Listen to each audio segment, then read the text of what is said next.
se nalazi Dragan Oljača iz Beča, iz Kulturno-umetničkog društva Stevan Mokranjac. Zdravo Dragane, malo pre smo vidjeli jedan zanimljiv performans.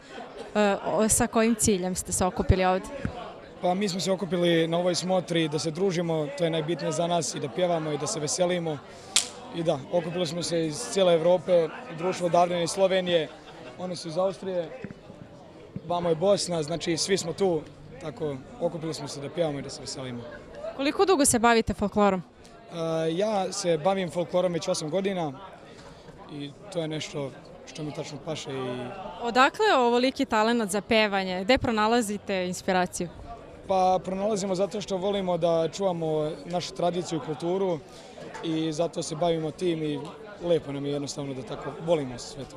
Koji je najlepši segment dolaska u Beograd u Sava centar danas? Najlepši segment je naravno igra, čuvanje tradicije i da se družimo kao što vidite ovdje i pjevamo zajedno. Šta biste preporučili ljudima koji bi želeli da se bave folklorom, a možda i pevanjem, u kojem ste vi veoma talentovani? Preporučio bi da se svi počnu baviti folklorom i znači sa tim obiđeš cijelo svijet, nađeš puno više društva i samo bi preporučio, znači svako ko voli to, znači da se bavi sa tim. Ste prvi put u Beogradu? Ne, već sam često bio u Beogradu i na smotrama i svašta nešto. Da li biste nam izdvojili neki zanimljiv moment danas tokom takmičenja? Danas tokom takmičenja mi smo već odigrali našu koreografiju i sad nadamo se za najbolje, vidjet ćemo šta će biti. Očekujete prvo mjesto? Pa ne znam da li bih rekao da očekujem prvo mjesto, pošto smo već četvorostruki evropski prvaci, tako da moramo i drugima prepustiti jednom prvo mjesto.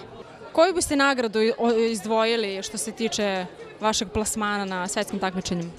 Pa nagradu za možda najlepšu nošnju ili najugraniji ansambl.